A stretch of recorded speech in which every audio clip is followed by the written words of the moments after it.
தேவையான திங்ஸ் எல்லாத்தையுமே நம்ம பார்த்தாச்சு. ஒரு நாள் விட்டு விட்டு உங்களுக்கு வந்து ஆரி கிளாஸ் வரும். அந்த இடையில ஒரு கிளாஸ் வந்து டைலரிங்கா இருக்க போது.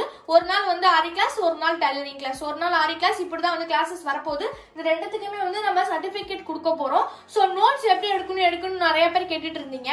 நோட்ஸ் வந்து ஆரி கிளாஸ்க்கும் எடுக்கணும். எப்படி அப்படின்னா, நாங்க பண்றது எல்லாத்தையுமே நான் ஃபர்ஸ்ட் கிளாஸ்ல வந்து உங்களுக்கு ஒரு இது சொல்லி கொடுக்குறேன் அப்படின்னா அதை நீங்க ஆல்ரெடி ஒரு கிளாத்ல வந்து ட்ரை பண்ணி அந்த கிளாத்தை வந்து நீங்க பத்திரமா வச்சுக்கணும். அந்த கடைசியில வந்து நீங்க எனக்கு சப்மிட் பண்ணும் போது அது எல்லாத்தையுமே எனக்கு போட்டோ எடுத்து சப்மிட் பண்ணணும். நாங்க சொல்லி கொடுக்குற எல்லாத்தையுமே நீங்க ட்ரை பண்ணிருக்கணும். அதுதான் நோட்ஸ். இப்ப பாத்தீங்கன்னா ஆரியில ஸோ வந்து நோட்ஸ் எப்படி எடுக்கணும் அப்படிங்கிறது கிளியரா இருக்கும் அப்படின்னு நினைக்கிறேன். ஸோ முடிஞ்ச அளவு வந்து கிளாஸை வந்து மிஸ் பண்ணாம பாருங்க.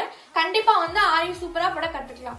அவ்வளவுதான் ஃப்ரெண்ட்ஸ். உங்களுக்கு இந்த வீடியோ பிடிச்சிருந்துச்சா லைக் பண்ணுங்க, ஷேர் பண்ணுங்க, கமெண்ட் பண்ணுங்க, மறக்காம சப்ஸ்கிரைப் பண்ணிடுங்க. உங்களுக்கு ஏதாச்சும் டவுட்ஸ் இருந்துச்சு அப்படின்னா இன்ஸ்டால கேளுங்க, அப்படி இல்லைன்னா யூடியூப்ல கமெண்ட்ஸ்லேயே கேளுங்க. நான் முடிஞ்ச ரிப்ளை பண்றேன். தேங்க்யூ ஃபார் வாட்சிங்.